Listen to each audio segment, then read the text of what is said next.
Bonjour et bienvenue dans cette nouvelle vidéo Plagimo Formation.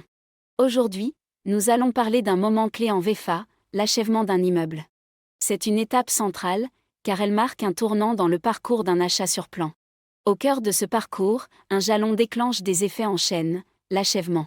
Ce mot n'est pas qu'un constat de chantier bien avancé, c'est une notion juridique qui pèse sur les paiements, sur les garanties, et même sur la responsabilité des acteurs. Autrement dit, l'achèvement n'est pas un détail de vocabulaire. C'est un déclencheur, un seuil, un signal. Avançons pas à pas. Quand dit-on qu'un immeuble est achevé en VFA ? Le Code de la construction et de l'habitation donne la boussole, à travers l'article R. 261-1. L'idée est simple et exigeante à la fois. L'immeuble est réputé achevé lorsque les ouvrages sont exécutés et que les éléments d'équipement indispensables sont installés, de sorte que le bien puisse être utilisé conformément à sa destination. Dit autrement, on doit pouvoir vivre dans le logement de manière normale. L'électricité fonctionne, l'eau coule, le chauffage répond, les fermetures sécurisent. Tout l'essentiel est présent. Des retouches de peinture, un joint à reprendre, un miroir non posé ? Ce sont des finitions.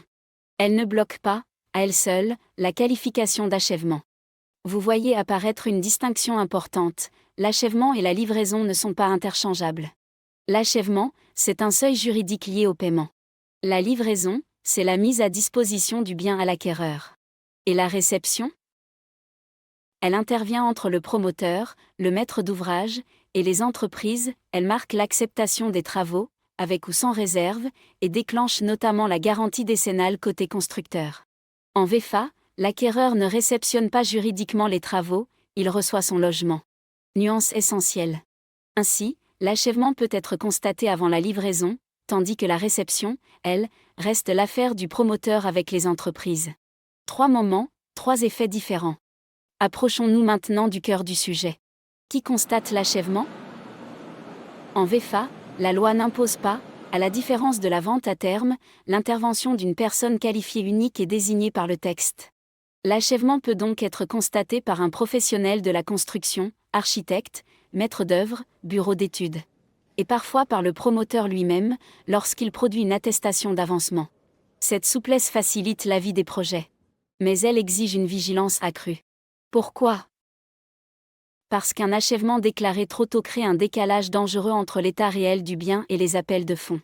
Le risque est double, un logement encore inutilisable, et un acquéreur qui a déjà payé comme si tout était prêt. La prudence commande alors d'organiser un constat solide, idéalement contradictoire, ou assuré par un expert indépendant lorsque l'opération est sensible. Mieux vaut perdre 2 jours pour gagner des mois de sérénité. Justement, parlons financement. L'achèvement est le jalon qui autorise l'appel jusqu'à 95% du prix. À ce stade, l'acquéreur a donc réglé presque la totalité de son bien. Le solde, ces fameux 5%, accompagne la livraison. Et si des réserves apparaissent le jour J ? La loi prévoit la consignation, l'acquéreur peut déposer ce solde sur un compte dédié jusqu'à la levée des réserves. Ce mécanisme est simple et puissant. Simple, parce qu'il n'empêche pas la remise des clés. Puissant, parce qu'il maintient un levier financier tant que tout n'est pas parfaitement conforme. Concrètement, l'achèvement déclenche le dernier grand appel de fonds. Puis la livraison vient clôturer l'opération, avec, si nécessaire, une retenue de garantie. Vous entendez parfois parler d'achèvement absolu et d'achèvement relatif. Là encore, restons concrets. L'achèvement absolu correspond à un immeuble terminé dans les moindres détails. Parfait. L'achèvement relatif vise l'habitabilité, on peut occuper les lieux, les utiliser normalement, même s'il reste des détails, des finitions, de petites non-conformités. C'est ce second sens qui prévaut en VFA, car la philosophie du texte est de permettre la poursuite fluide du processus, tout en encadrant les risques. D'où l'importance des réserves à la livraison, elles capturent ces finitions, les documentent, et déclenchent le suivi qui mène à leur correction. À ce stade, un mot sur les responsabilités. Lorsque l'achèvement est constaté, plusieurs effets se superposent.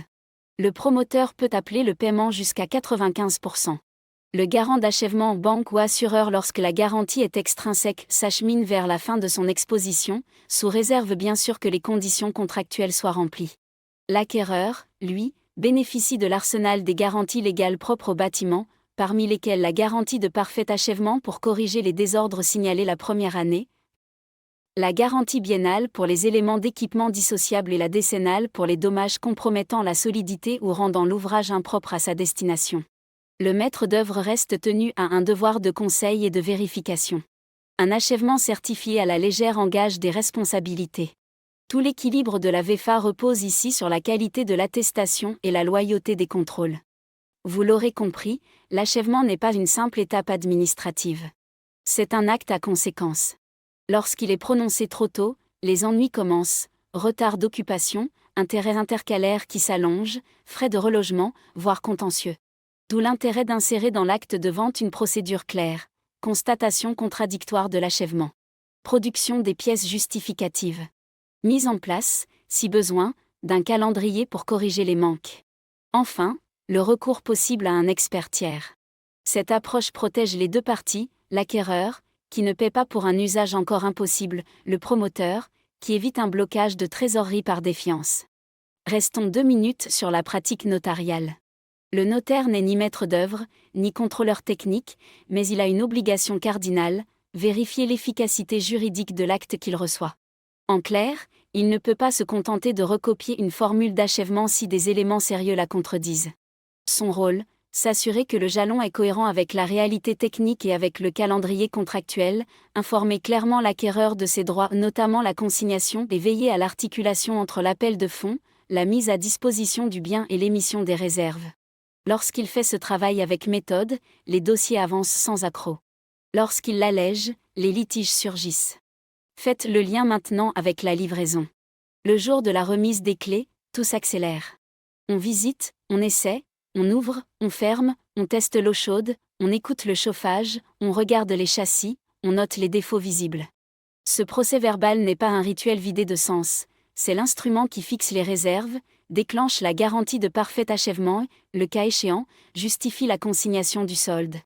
L'achèvement a autorisé l'appel, la livraison met tout le monde face à la réalité des lieux. La boucle se referme, mais elle se referme proprement.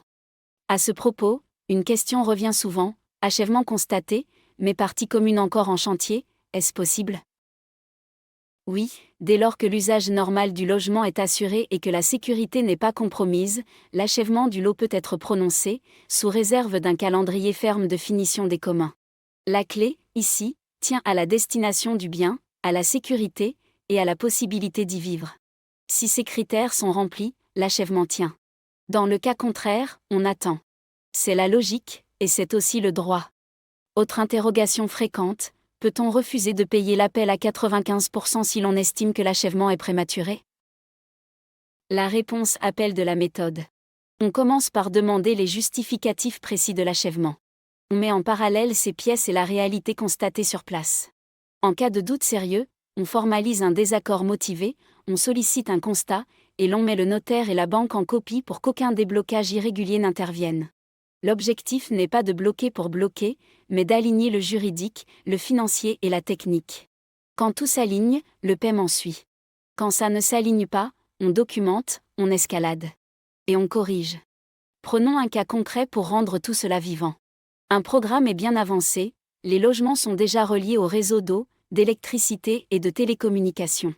Les essais techniques sont bons, les fermetures sécurisent, les alimentations sont fonctionnelles. Pourtant, des finitions restent inachevées dans les parties communes, quelques parements ne sont pas posés, et un local vélo doit encore être équipé. Dans ce contexte, l'achèvement des lots peut être constaté, le confort d'usage est là. La livraison, elle, peut intervenir avec réserve sur les finitions résiduelles, et la consignation du solde devient l'outil de pression légitime pour clore rapidement ces points. Tout le monde y gagne, l'acquéreur avance, le promoteur encaisse, le chantier se termine sous contrôle. Restons concentrés sur l'objectif.